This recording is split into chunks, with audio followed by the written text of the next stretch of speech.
Nationwide, September marks Suicide Prevention Awareness Month, a tragedy that continues to plague many Americans.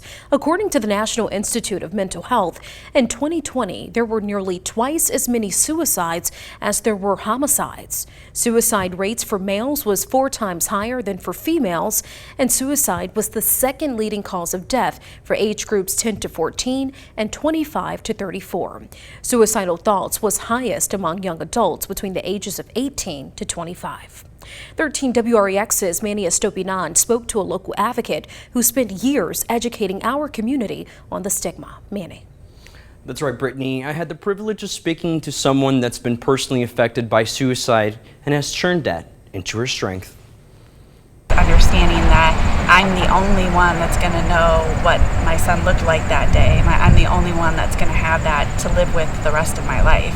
And it was a horrible, horrible experience. It's been 8 years since Xavier Whitford lost her son to suicide. She turned her grief into the Tom and Coral Memorial Foundation, an outreach and education program supporting many dealing with suicide.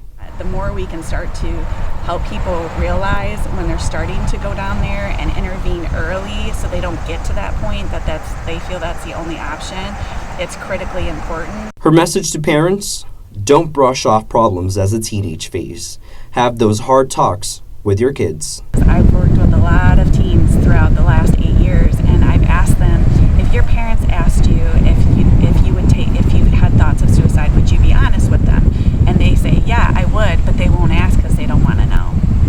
And so the thing is, you have to want to know. You have to be willing to help them through it, support them through it. If a loved one shows signs of suicidal thoughts or behaviors, Whitford says it's important to validate their emotions and let family and friends know so they can keep an eye on them. It doesn't have to be a secret, because a lot of times when someone's struggling with those types of suicidal thoughts, everybody thinks, oh, we can't talk about that. We got to keep it secret, and not talking about it will make it go away. But honestly, not talking about it is just going to make it worse. There are still triggers in Whitford's life that take her back to that day, but she leaves us with a message of strength. You're not alone, and that you can get through this, and with support you can get through it, you can get help. We're here for each other.